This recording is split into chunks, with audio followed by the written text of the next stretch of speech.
Franck Sauzet was born in the picturesque French town of Aubenas on 28th of October 1965. Obsessed with football from a young age, he played with 3 different local teams until in 1983 Sochaux decided to take a punt on him, and at the age of 17 he made the long journey north to Montbéliard. He spent no time in the youth system and made his debut straight away against Rouen. He would make a total of 22 league appearances and 4 more in the Coupe de France in that debut season, scoring 1 goal. Before the 84-85 campaign, Yugoslavian manager Silvestre Takac arrived and installed the 18-year-old Sauzet as a first-team regular, and he was one of the first names on the team sheet from that moment on. Generally played as a number 8, he emerged as one of the best box-to-box midfielders in the league. He was tall, strong, powerful, great in the air, and could switch the play with accurate long passes. Although he was decent enough on the ball, Sauzet was not exactly blessed with electric pace. What stuck out most about him was his thunderous and accurate shooting from distance, and he could bang long-range raspers with either foot. Under Takac, he was a consistent goal threat and reliably chipped in with a handful of goals each season, helping them to stay in Division 1.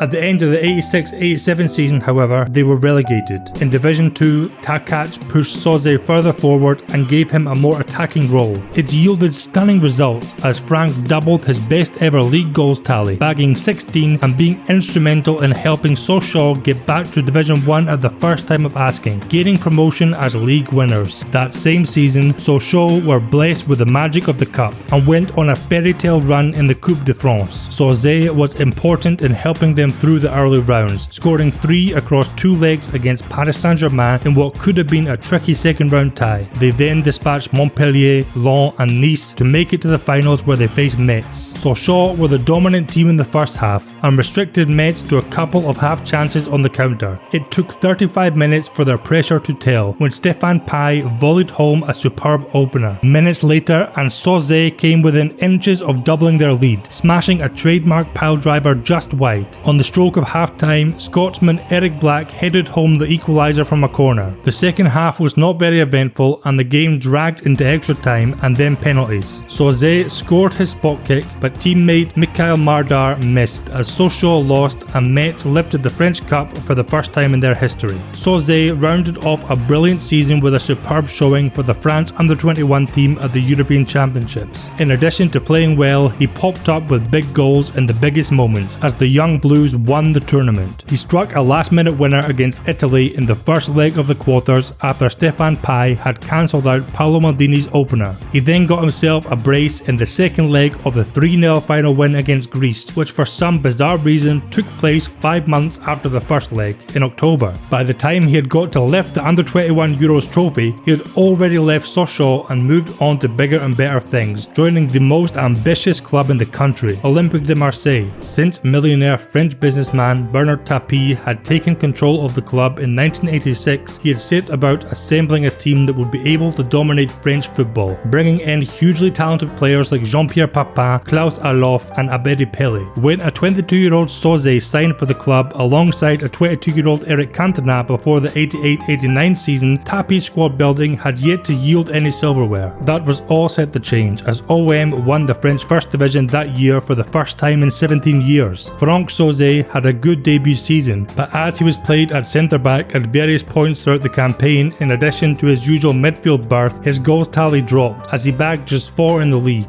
One of those goals more or less won his team the title though. Going into round 35, with just 4 games remaining, the title race was on a knife edge. PSG and Marseille were level on 47 points, with Marseille sitting in first due to a slender goal difference advantage of just 2. A hard-fought match looked to be heading to a draw as OM had failed to break down the well-organised PSG defence. In the 91st minute, with virtually the last kick of the game, Franck Sauzet stepped up. Avec Franck Sauzet, à la dernière minute, Franck Sauzet donne la victoire à l'OM, frappe magnifique, et le 4e but de Sauzet pour Marseille. Marseille won 2 of their last 3 games, while PSG tasted victory in just 1 of theirs and finished in second, 2 points behind Bernard Tapie's fledgling super squad. Marseille made it only their second double in their history as they beat Arsene Wenger's Monaco in an epic, enthralling and exciting French Cup final filled with quality and fantastic goals. Duel. Là par contre... Papin. But de Jean-Pierre Papin à la 12e minute. Là, c'est du marquage individuel strict. 10. Et but. But de Papin extraordinaire sur ce centre de 10. Wea. Attention, il frappe fort. Hein. Oh, super. Baptistan. Ouais, but. Et but. Super but de Marcel Dib. Je vous en avais parlé tout à l'heure de Marcel Dib. On va perdre maintenant puisque nous sommes même à 2-1. Et 3-1 maintenant. 3-1 sur cette action de Jean-Pierre Papin. Ça allait provoquer Sonore et qui va vite. Et penalty. Penalty. C'est rarement vu, hein. Alors attention, retenons notre souffle. Et voilà. Oh, quel bon Sauzé. But. Non. Avec Düsseldorf et Stuttgart, eh bien, vont peut-être obtenir un nouveau triomphe avec un but signé. Kurbos, Dib. Ah, il a tardé, il va l'omber. Et il bien Il joué. va l'omber. Quel superbe but de Marcel Dib. Il vient récupérer ce ballon. Et Stéphanie retient son souffle et que Manu Amoros marque. Allô. Et on a une petite remise à Jean-Pierre Papin et à Franck Sauzé, la 10e coupe de l'OM. Bernard Tapie did not rest on his laurels and made big moves in the summer of '99 to ensure that Marseille did not relinquish their title as soon as they got their hands on it again. Big name reinforcements like Enzo Francescoli, Jean Tigana and Manuel Amoros were all brought in. Undoubtedly, the biggest splash was made by Chris Waddle. The £4.5 million Tapie handed over to Spurs for his services made the skillful winger the third most expensive player in the world at the time. Such investment in top drawer talent bore results, and Marseille won the league for the second season in a row. It was far from a cakewalk, however, and Bordeaux ran them close, finishing 2 points behind in second. Franck Sauzé chipped in with a respectable 5 league goals. He once more showed his versatility and was used in a number of different positions throughout the season, in central defence, defensive midfield, central midfield and attacking midfield. Marseille were only 4 wins away from an historic treble that season, and as was becoming a happy habit, Sauzé scored some huge goals. He scored in the European Cup quarter-finals against CSKA Sofia. He then scored the equaliser in the semi-final first leg against Benfica, which finished 2-1. Unfortunately, in Portugal, a highly controversial late goal, which was clearly shown by television replays to have been pushed into the net by the hand of Bata, dumped Marseille out on away goals. In the French Cup quarter-finals, Sauzé scored the opener against Caen after 111 minutes, which opened the floodgates for OM to win 3-0. He then scored his team's second and what looked to be the goal that would send them to the finals in the semis against Racing Paris before a remarkable collapse in the last 7 minutes saw them lose 3-2. Et ouais, égalisation de Milojevic sur ce coup franc détourné. Sauzé, ouais, qui prend des risques aussi. Face à Haïd. Et voilà, ballon perdu. Et peut-être un ballon de 3-2 avec Bouderbala. Avec Haïd qui a le ballon de 3-2. Et le Racing qui marque 3-2. Sauzé then faced intense competition for his spot in the team. Bernard Cassoni, Laurent Fournier and Bernard Pardo all arrived that summer and played in Sauzé's usual positions. It was under these conditions that Arsene Wenger and Monaco were able to prize him away from the Stade Vélodrome. It was a transfer that caused a major stir and was a signal of Monaco's intent to disrupt Marseille's dominance. Big Frank was famous in France for his fearsome and ferocious fraps and was considered by many to be the best free kick taker in the league. He was also a dependable utility man who could play the majority of games. In short, the type of player you need in your squad to win a league title. Indeed, it was Monaco who were the team to fight to the death against OM that season. Forming a great defensive midfield partnership with Marcel Dib, Sauzé gave his utmost to the cause, scoring 7 league goals. Alas, the crucial contributions of of OM talisman Jean-Pierre Papin, who was able to turn defeats into draws and draws into victories, as well as the head-to-head encounters which saw Les Olympiens beat Monaco home and away, proved to be the decisive factors, and Marseille won their third First Division title in a row, finishing 4 points ahead of Franck Sauzet and Monaco. Franck Sauzet did come back to bite Marseille though, and helped Monaco to win the French Cup, beating OM 1-0 in the final. In a much tighter contest than it had been 2 years previously, Sauzet, alongside Deep and Emmanuel Petit, ensured that Monaco won the midfield battle and frustrated Marseille, keeping them out until Gérald Passy scored a dramatic winner in the 90th minute. Marseille had once again come heartbreakingly close to a treble that year. In addition to their Coupe de France final loss to Monaco, they were defeated on penalties by Red Star Belgrade in the European Cup final. Tapie realised he had made a terrible mistake and endeavoured to get Big Frank back. Not an easy man to say no to, Tapie prevailed and Sauzet returned to the Stade Velodrome after a single season away. The situation hadn't changed all that much, and Sauzet still had to fight for his place in the team, especially with Didier Deschamps having returned from a loan at Bordeaux and cementing himself as a first-team regular. For this reason, Big Frank was limited to just 22 league appearances and scored only 2 goals. Somewhat inevitably by this point, Marseille won the league again. They disappointingly crashed out of Europe in the second round though. The 92-93 season was one of great change for OM.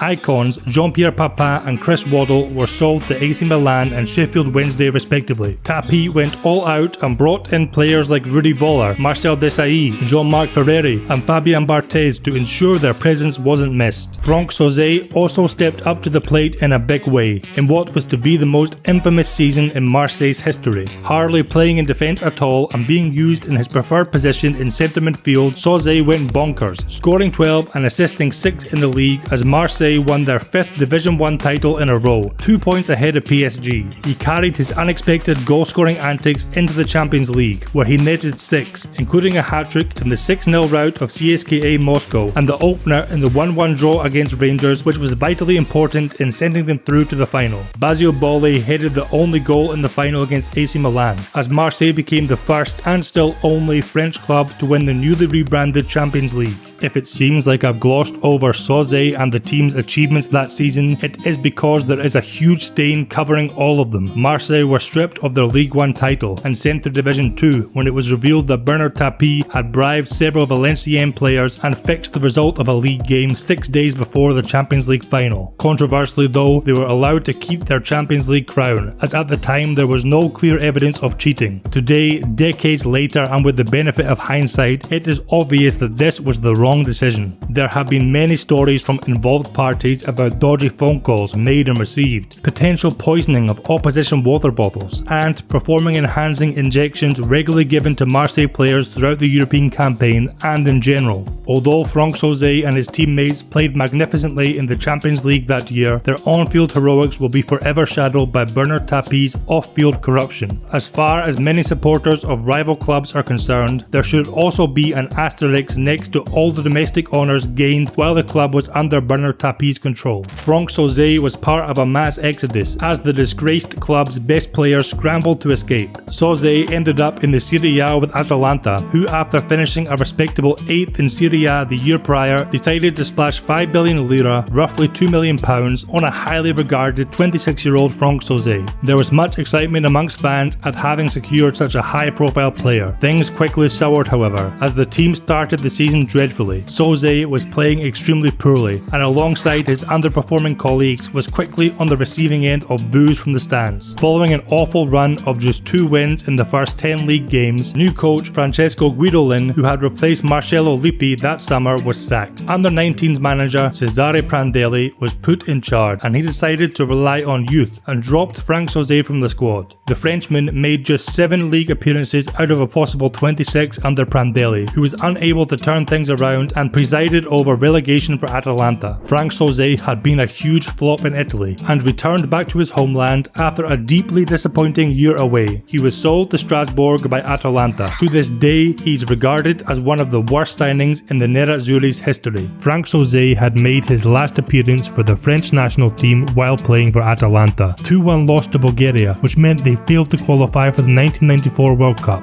It was a result that pretty much summed up his international career. He won 39 caps and scored 9 goals for what is known as France's cursed generation. He started 2 matches of their dismal Euro 92 campaign where they failed to get out of their group. Frank rediscovered his form in France and scored 7 goals in all competitions, helping Strasbourg to reach the Coupe de France final in his first season for the club. They lost 1-0 to PSG. That summer, Frank Sauzet was the top scorer in the Intertoto Cup with 9, as Strasbourg won the tournament, alongside Bordeaux. He spent 1 more season at Strasbourg, scoring 5 league goals before moving to Montpellier, where he made 67 appearances across 2.5 seasons and bagged himself 14 goals. In his final year at the club, he fell out with manager Michel Mézy, who allegedly felt threatened by his experience and aura, and Big Frank was released. So at the start of 1999, preparing to turn 34 at the end of the year, but not ready to hang up his boots just yet, Frank Sauzet was looking for one last hurrah. He had loads of offers from clubs across Europe, and even from Brazil. At the same time, across the channel, Hibs manager Alex McLeish was in the market for a big name to strengthen his squad. Hibs had suffered the catastrophe of relegation from the Scottish Premier Division the year prior.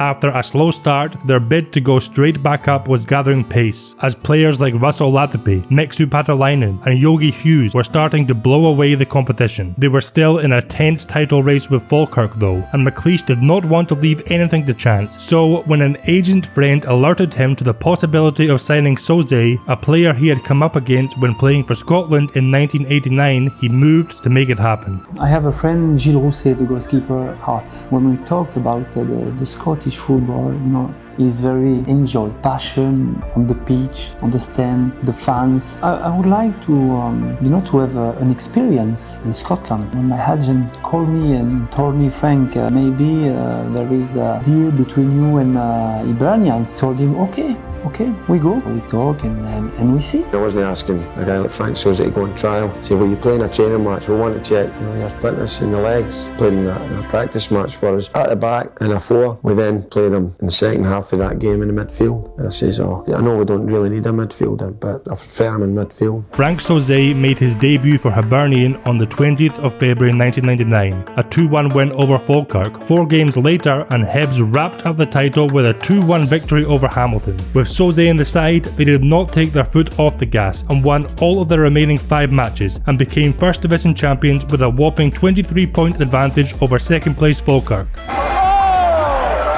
Vive l'Écosse! Vive Hibs! Et vive la France! Big Frank had quickly become a big personality in the dressing room and was well liked by all of his teammates, who had nothing but respect for all that he had achieved in the game. He had also been made to feel extremely welcome by the fans, who had taken to him straight away. Oh, Frank, what can you say about Frank? He's done everything in the game, hasn't he? I wouldn't say he's got great tricks, he's just got the knowledge of the game that buys him 2 yards. He'll know where the ball's going before it comes to him. You know it's a sign of all good players. The fans are very friendly with me, okay? Because when I on the street, they shout to me, Frankie boy, or come on Frankie. Yes, it's very important for a player. You feel well. McLeish wanted to play in a way which he believed would get the best out of Frank Sauzet and his other star Russell Latapi. He played with 4 at the back, 2 up front, and crucially a midfield diamond that had Sauzet at its base and Russell Latapi at number 10. When it worked, Hibs produced some sparkling football and some sensational results. A thrilling 4-3 win over Dundee at Dens Park, in which Sauzet scored a brace.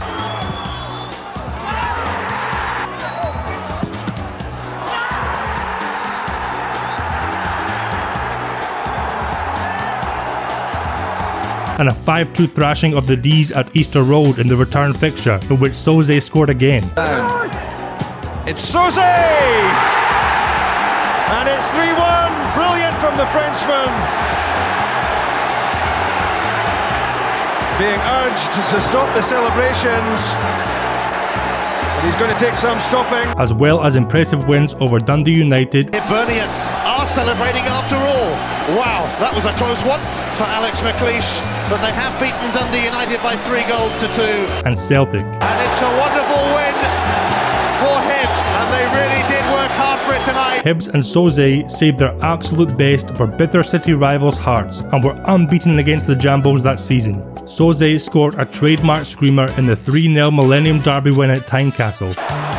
Oh, it's only gone as far as Sauzet, who can hit them, and it's 2-0 to Hibs. Another finish, this time from Frank the Frenchman. Well, he doesn't score ordinary goals, this lad. And gained legend status in their 3-1 victory at Easter Road in March, sacrificing 4 of his front teeth to score his team's second. Elevated the back, Sosie's there. It's in the back of the net. Hibs have taken the lead. That ball seems to take an eternity to hit the net. Indecision. The hard defence.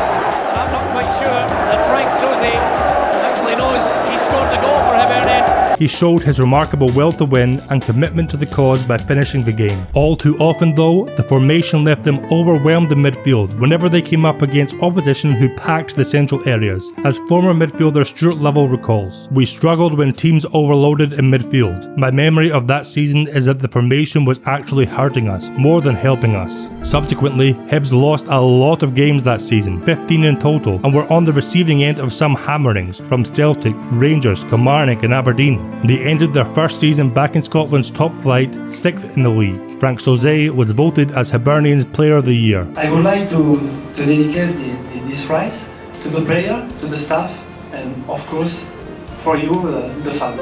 Before the 2000-2001 season, Alex McLeish decided it was time to switch things up with his formation and try something new. Going with a 3-5-2, he moved Sosie into the middle of the back three with a libero or sweeper role. He also decided to make Big Frank captain. Both decisions proved to be masterstrokes, seeing everything from the back of the pitch and operating on a level of footballing intelligence way beyond most of his teammates. He organised and arranged everything, as well as cleaning things up defensively, before launching attacks by either pinging one of those smashing long balls or bursting forward into midfield. It was a position which utilised all the skills that he had honed, perfected and mastered in France, and wasn't overly taxing on his legs, which were ailing after nearly 15 years of battling. And they started the season superbly, losing just 1 of their first 10 games, drawing 2 and winning the other 7. Celtic boss Martin O'Neill marked them out as worthy challengers for the title after an impressive 1-0 win over Rangers at Easter Road on matchday 10. They followed that up with one of the fans' most celebrated derby results in modern times, a 6-2 shellacking of Hearts at Tynecastle, which put them second in the league, 5 points behind Celtic. There is a real passion